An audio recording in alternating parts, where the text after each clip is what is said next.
अधरं मधुरं वदनं मधुरं नयनं मधुरं हसितं मधुरं हृदयं मधुरं गमनं मधुरं मधुराधिपतिरखिलं मधुरं वचनं मधुरं चरितं मधुरं वसनं मधुरं वलितं मधुरं चलितं मधुरं भ्रमितं मधुरं मधुराधिपतिरखिलं मधुरं वेणुर्मधुर रेणुर्मधुर पाणिमधुर पादौ मधुरौ नृत्यं मधुरं सख्यं मधुरं मधुराधिपतिरखिलं मधुरं गोपी मधुरा लीला मधुरा युक्तं मधुरं भुक्तं मधुरं दृष्टं मधुरं श्रेष्ठं मधुरं मधुराधिपतिरखिलं मधुरं गोपा मधुरा गावो मधुरा यष्टिर्मधुरा श्रेष्ठिर्मधुरा दलितं मधुरं फलितं मधुरं मधुराधिपतिरखिलं मधुरं मधुराधिपतिरखिलं मधुरं मधुराधिपतिरखिलं मधুরম। মথুরার যদু বংশের সঙ্গে হস্তিনাপুরের কুরু বংশের সম্বন্ধ হয়েছিল পাণ্ডুর সঙ্গে কুন্তির বিবাহ সূত্রে। কুন্তি ছিলেন মথুরাপতি সুরসেনের কন্যা, বসুদেবের ভগ্নী এবং সুরসেনের নিঃসন্তান ভ্রাতা কুন্তিভোজের পালিতা কন্যা। জন্মসূত্রে তার নাম ছিল পৃথা। বৈবাহিক সম্পর্ক স্থাপিত হওয়ায় হস্তিনাপুরে সকল সংবাদই মথুরায় পৌঁছত। পাণ্ডুপুত্রদের জন্মের কথা শুনে দ্বারকাতে বসুদেব প্রভৃতি বৃষ্ণিবংশীয় রাজারা অত্যন্ত খুশি হয়েছিলেন এবং তাদের সংস্কারের জন্য প্রচুর উপঢৌকন সহ দ্বিজশ্রেষ্ঠ কাশ্যপকে পুরোহিত রূপে প্রেরণ করেছিলেন। পাণ্ডু কাশ্যপের সাহায্যে পুত্রদের গর্ভাধান থেকে শুরু করে চূড়াকরণ ও উপনয়ন পর্যন্ত সংস্কার কর্ম করিয়েছিলেন। বসুদেবের ভগ্নী হওয়ায় কুন্তি ছিলেন শ্রীকৃষ্ণের পিসি এবং পঞ্চপাণ্ডব ছিলেন শ্রীকৃষ্ণের পিস্তুত ভাই। কুন্তিপুত্র যুধিষ্ঠির, ভীম ও অর্জুন এবং মাদ্রীপুত্র নকুল ও সহদেব তাদের শৈশব কাটিয়েছিলেন অরণ্যে। এর পিছনে রয়েছে একটি অভিসম্পাতের ঘটনা। মহাভারতের আদি পর্বে সেটি উক্ত হয়েছে। একদিন অরণ্যে বিচরণকালে একটি হরিণ মিথুনকে পাণ্ডু শরবিদ্ধ করেছিলেন। আহত হরিণটি ছিলেন কিন্দম নামের এক মুনি। তিনি পুত্র কামনায় মৃগরূপ ধারণ করে পত্নীর সঙ্গে সঙ্গত হয়েছিলেন। পাণ্ডু নৃশংস কর্মটির জন্য তিনি তাকে শাপ দিয়েছিলেন স্ত্রী সঙ্গমকালে তার মৃত্যু হবে।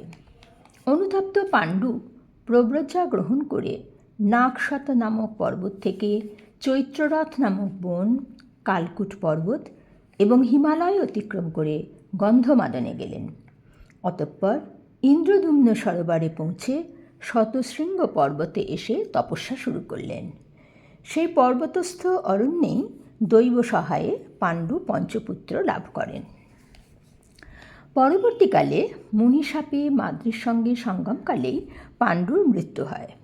ফলে পাণ্ডুর আশ্রমের নিকটস্থ ঋষিরা রাজপুত্রদের হস্তিনাপুরে রেখে আসেন। এই সময়ে অর্জুনের বয়স ছিল মাত্র 14 বছর আর শ্রীকৃষ্ণ অর্জুনের থেকে খুব সম্ভব 5 কিংবা 6 মাসের বড় ছিলেন। শ্রীকৃষ্ণ স্বয়ং ভগবান ছিলেন বলেই এত অল্প বয়সেই তিনি কংসকে হত্যা করার পর কংসের শ্বশুর জরাসন্ধের হাত থেকে বৃন্দাবন সহ মথুরাকে সুরক্ষিত রাখার গুরুভার নিজ স্কন্ধে তুলে নিয়েছিলেন। তাঁরই গূঢ় ইচ্ছায় পরবর্তীকালে কুরুক্ষেত্রে কৌরব ও পাণ্ডবদের রক্তক্ষয়ী সংগ্রামের মাধ্যমে তিনি ধর্মের জয় এবং অধর্মের সুনিশ্চিত পরাজয়রূপ ভবিতব্যতাকেই জগৎবাসীর কাছে প্রকটিত করেন। সেই উদ্দেশ্যেই তাঁর সদা সতর্ক দৃষ্টি ছিল পাণ্ডব ভাইদের সকল বিপদ থেকে রক্ষা করার জন্য সর্বক্ষেত্রে সঠিক পদক্ষেপ নেওয়ার প্রতি। তাই পাণ্ডব ভাইরা যখন অরণ্য থেকে হস্তিনাপুরে ষড়যন্ত্রে আবিল রাজপুরীতে এলেন, তখন শ্রীকৃষ্ণ আর নিষ্ক্রিয় থাকেননি। ভাইদের সংবাদ নেওয়ার জন্য অক্রূরকে হস্তিনাপুরে পাঠিয়ে তিনি পিতৃশশা কুন্তিকে যেন আশ্বস্ত করতে চেয়েছিলেন যে আসন্ন দুঃসময়ে তিনি সর্বদাই পাণ্ডব ভ্রাতাদের সঙ্গে থাকবেন। মহাভারতের বর্ণনানুযায়ী জানা যায়, পাণ্ডু ও মাদ্রির মৃত্যুর পর তাদের শ্রাদ্ধ সমাপনান্তে স্বয়ং ব্যাসদেব এসেছিলেন মাতা সত্যবতীর কাছে। তাঁর সাবধানবাণীর মধ্য দিয়ে ঘোর কলিযুগের আবির্ভাবকাল যে আসন্ন তা প্রকাশিত হয়েছে। তিনি সত্যবতীকে বলেছিলেন, মা, সুখের কাল অতিক্রান্ত হয়ে দুঃসময় শুরু হতে চলেছে।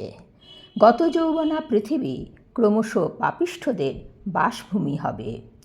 মানুষ ধর্মক্রিয়া বর্জন করবে এবং শিষ্টাচার শূন্য হওয়ায় নানান দোষ এসে একে উপস্থিত শিষ্টাচার শূন্য হওয়ায় নানান দোষ এসে একে একে উপস্থিত হবে।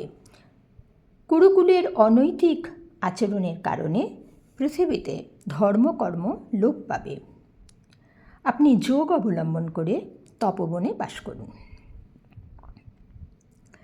অধিক্রান্ত সুখা কালা পর্যুপস্থিত দারুণা স পাপিষ্ঠাদিবাসা পৃথিবীগত যৌবনা বহুমায়া সমাকীর্ণ নানা দোষ সমাকুল লুপ্ত ধর্ম ক্রিয়াচার ঘোর কালেব ভবিষ্যতি কুরুণামনয়চ্চাপি পৃথিবী ন ভবিষ্যতি গচ্ছত্বাং যোগমাস্থায় যুক্তাবস তপোবনে। ব্যাসদেবের পরামর্শ মতো সত্যবতী তার পুত্রবধূ অম্বিকা ও অম্বালিকাকে সঙ্গে নিয়ে বনে গমন করে তপস্যা অবলম্বন করলেন এবং দেহত্যাগের পর ইষ্টলোকে গমন করলেন। শ্রীকৃষ্ণের আজ্ঞা বহন করে অক্রূর হস্তিনাপুরে গিয়েছিলেন পাণ্ডব ভ্রাতাদের সংবাদ সংগ্রহ করার জন্য। সেখানে তিনি পাণ্ডবদের প্রতি ধৃতরাষ্ট্রসহ দুর্যোধন, কর্ণ ও শকুনিদের মনোভাব জানার জন্য কয়েক মাস কাটিয়েছিলেন। সেই সময়ের মধ্যে পাণ্ডবদের প্রতি দুর্যোধনের বিষ প্রয়োগাদিরূপ সকল বৃত্তান্ত তিনি সংগ্রহ করেন। তিনি বিদুর ও পৃথার কাছ থেকে জানতে পারেন দুর্যোধন ক্রমশই পাণ্ডবদের গুণবত্তার জন্য তাদের প্রতি ঈর্ষাপরায়ণ হয়ে উঠছে। আচক্ষেও সর্বমেবাস্मै পৃথা বিদুর এইবচ। ভ্রাতা অক্রূরকে দেখে কুন্তী নিজের দেশ, মাতা, পিতা, ভ্রাতা, ভগ্নী, ভ্রাতুষ্পুত্র শ্রীকৃষ্ণ ও বলরাম এবং ভাতৃজায়া দেবকী ও রোহিণীকে স্মরণ করে চোখের জল ধরে রাখতে পারছিলেন না। শ্রীকৃষ্ণ সেই সময়ে নিতান্তই কিশোর ছিলেন, কিন্তু তখনই তাঁর ঈশ্বরত্ব বৃন্দাবন মথুরা ছাড়িয়ে হস্তিনাপুরেও পৌঁছে গিয়েছিল। কুন্তী জানতেন তাঁর ভ্রাতুষ্পুত্র ভক্তবৎসল ভগবান ও ভক্তের নির্ভরযোগ্য আশ্রয়। অশ্রুপূর্ণ নয়নে তাই তিনি অক্রূরের কাছে জানতে চাইলেন ভগবান কৃষ্ণ তার ভাইদের মনে রেখেছেন কিনা। ভ্রাত্রেয় ভগবান কৃষ্ণ শরণ্য ভক্তবৎসল পৈত্রী স্বসেয়ান স্মরতি রামশ্চম্বুরুহিক্ষণ। কুন্তী কৃষ্ণের কাছে বার্তা পৌঁছে দেওয়ার জন্য অক্রূরকে জানালেন যে তিনি শত্রুপুরীতে বাস করছেন। শ্রীকৃষ্ণের সান্ত্বনাবাণী তার পুত্রদের জন্য একান্তই প্রয়োজন। অবশেষে তিনি সেই মুহূর্তে হস্তিনাপুরে থেকেই সরাসরি কৃষ্ণের কাছে প্রণত হয়ে প্রার্থনা জানালেন। কৃষ্ণ কৃষ্ণ মহাযোগীন বিশ্বাত্মন বিশ্বভাবন প্রপন্নং পাহি গোবিন্দ শিশুভিশ্চাবসীদতিম নন্নত্তব পদম ভুজাত পশ্যামি কারণং নৃণাম বিভ্যতং মৃত্যু সংসারাদিশ্বরস্য অপবর্গিকন। হে কৃষ্ণ, তুমি মহাযোগী, বিশ্বাত্মা, বিশ্বের উদ্ভবের কারণ। হে গোবিন্দ, আমি আমার শিশুদের সঙ্গে নিতান্তই কষ্টে আছি। আমি তোমার শরণাগত, আমায় রক্ষা করো। মৃত্যুময় এই সংসারে ভীত মানুষদের আশ্রয়রূপে আমি অপবর্গ প্রদানকারী তোমার চরণাম্বুজ ছাড়া আর কিছুই দেখছি না। ভাবাবিষ্ট কুন্তী পরম ভক্তি সহকারে কৃষ্ণের স্তব করে পুনরায় বললেন, নমঃ কৃষ্ণায় শুদ্ধায় ব্রহ্মণে পরমাত্মনে যোগেশ্বরায় যোগায় ত্বামহং শরণং গতা। শুদ্ধ ব্রহ্ম পরমাত্মা যোগেশ্বর মূর্তিমান যোগস্বরূপ তোমাকে আমার প্রণাম। আমি তোমারই শরণ নিলাম। কৃষ্ণের স্তব করে স্বজনদের এবং জগদীশ্বর কৃষ্ণকে স্মরণ করে দুঃখার্তা কুন্তী অশ্রুমোচন করতে লাগলেন। পুত্রদের অনিষ্ট চিন্তায় কাতর কুন্তীকে জিতেন্দ্রিয় ও ক্রূর এবং বিদুর সান্ত্বনা দেওয়ার জন্য তার পুত্রদের উৎপত্তির হেতু ধর্ম, বায়ু, ইন্দ্র এবং অশ্বদয়ের কথা স্মরণ করালেন। তারা বোঝাতে চাইলেন স্বয়ং দেবতা তার পুত্রদের জনক, সুতরাং তাদের জন্য কুন্তীর কোনো আশঙ্কা না থাকাই উচিত।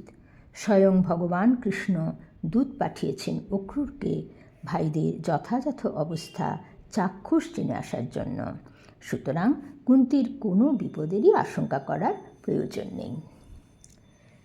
আসুন আমরা শঙ্কাহরণ পরমাত্মা শ্রীকৃষ্ণের নাম সংকীর্তন করি। হরে কৃষ্ণ কৃষ্ণ কৃষ্ণ হরে হরে, হরে রাম রাম রাম হরে হরে, হরে কৃষ্ণ কৃষ্ণ কৃষ্ণ হরে হরে, হরে রাম রাম রাম হরে হরে, হরে কৃষ্ণ কৃষ্ণ কৃষ্ণ হরে হরে, হরে রাম রাম রাম হরে হরে,